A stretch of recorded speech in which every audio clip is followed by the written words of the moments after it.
বারবার এই যে আদু ভাইদেরকে সুযোগ দিয়ে যাচ্ছেন, লিটন বলেন আর হচ্ছে যে শান্ত বলেন কিংবা সৌম্য সরকার বলেন, আমি জানি না কোন আধ্যাত্মিক শক্তি বলে তারা এই পরিমাণ সুযোগ, এই পরিমাণ চান্স তারা পেয়ে। ইমরুল কায়েস সেই ফর্মে দাবিদার, কিন্তু তার মতো প্লেয়ারকে আপনারা কোনোভাবেই নেন নাই। একটা মানুষের প্রতি অত্যাচার করতেছেন, আপনারা বারবার করে যাচ্ছেন, দিনের পর দিন করে যাচ্ছেন, এটার একটা শেষ আছে।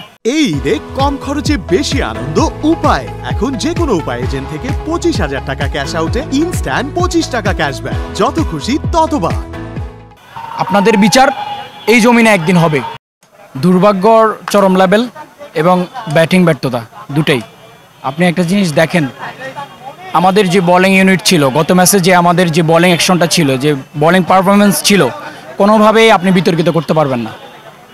সমালোচিত আলোচিত কোনো কিছুই আপনি করতে পারবেন না। তারা খুবই ভালো খেলেছিল বিধায় আমরা গত ম্যাচেও আমরা উইন করতে পেরেছি এবং অল্প রানের মধ্যে তাদেরকে রাখতে পেরেছি। এইবারে যে একটা ব্যাপার, যে এই ম্যাচে যে একটা ব্যাপার, বরাবরই আমাদের যে বোলিং লাইন, বোলিং ইউনিট তারা ভালো করেছিল, কিন্তু আমাদের ব্যাটিং অর্ডার, যে টপ অর্ডারের যে ব্যর্থতা, যে ধস, যেটা বরাবরই আমরা কয়েক বছর ধরে দেখে আসতেছি, সেটা এই ম্যাচও অব্যাহত ছিল। আপনি একটা জিনিস দেখেন, এই যে লিটন বলেন আর হচ্ছে যে শান্ত বলেন কিংবা সৌম্য সরকার বলেন, তাদেরকে যেই পরিমাণ চান্স দেওয়া হয়েছিল খেলে যাওয়ার জন্য, এই পরিমাণ চান্স অন্য কোনো প্লেয়ারকে দেওয়া হয়নি। আমি জানি না কোন আধ্যাত্মিক শক্তি বলে তারা এই পরিমাণ সুযোগ, এই পরিমাণ চান্স তারা পেয়ে। আপনি একটা জিনিস দেখেন, আপনি মেহেদী মিরাজ বলেন, ব্যাটিং, বোলিং এবং ফিল্ডিং, আপনি কোন দিক থেকে তাকে আপনি বাদ দিবেন? কোন দিক থেকে আপনি বাদ দিবেন? আপনি বিজয়কে একদিন খেলার সুযোগ দিয়েছিলেন, হয়তোবা সে খারাপ করেছিল, এরপর আপনি তাকে বাদ করে দিলেন। লিটন, সৌম্য, শান্তর মতো যদি আপনি এরকম মানে শত ম্যাচ খেলার চান্স দিতেন, সে আরও ভালো কিছু দেখাইতে পারত, কিন্তু সেটা করা হয়নি। এই যে ইমরুল কায়েস সেই ফর্মে দাবিদার, ফর্মে টিকে থাকার, এই যে আমাদের এই যে দলে আসার মতো দাবিদারের একটা প্লেয়ার, কিন্তু তার মতো প্লেয়ারকে আপনারা কোনোভাবেই নেন নাই। অভিশাপ, এই যে অত্যাচার, একটা মানুষের প্রতি অত্যাচার করতেছেন আপনারা, বারবার করে যাচ্ছেন, দিনের পর দিন করে যাচ্ছেন, এটার একটা শেষ আছে। আপনাদের বিচার এই জমিনে একদিন হবে, অটোমেটিক্যালি হয়ে যাবে। উপরে একজন আছেন, তিনি বিচার করবেন। এই যে অন্যায় অত্যাচার করতেছেন প্লেয়ারদের উপর, যারা ফর্মে ছিল, যাদেরকে আপনারা বাদ করে দিচ্ছেন, নেন নাই, বারবার এই যে আদু ভাইদেরকে সুযোগ দিয়ে যাচ্ছেন। আমরা একটা কথা বলেছিলাম যে আদু ভাই একটা গল্প, একটা অধ্যায়, যেটা আমরা ছোটোবেলায় বইয়ের মধ্যে পড়েছিলাম।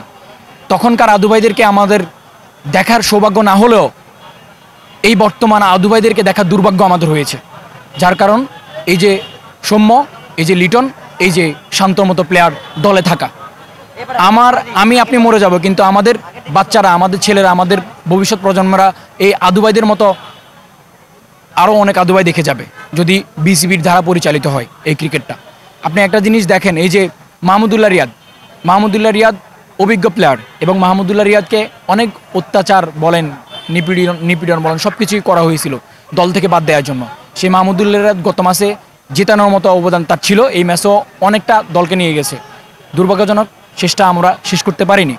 আপনি একটা জিনিস দেখেন, সাকিব, তার অবদান বাংলাদেশ ক্রিকেটে অনেক বেশি ছিল, তার কাছে আমরা অনেক বেশি কিছু প্রত্যাশা করি, কিন্তু এই শেষ মুহূর্তে এসে তার দায়িত্ব নিয়ে খেলাটা অনেক বেশি দরকার ছিল। আমাদের বাংলাদেশের এই যে ফ্যান ফলোয়ার বলেন, বাংলাদেশের এই যে বাংলাদেশ ক্রিকেট প্রেমীদের কথা বলেন, প্রবাসী বাঙালিদের কথা বলেন, যারা ওখানে থেকে সাপোর্ট করছিল, এবং বাংলাদেশের এই যে এই ম্যাচটা জয়ের জন্য তার অনেক বেশি দায়িত্ব নিয়ে খেলা দরকার ছিল, কিন্তু সেটা তিনি খেলেননি।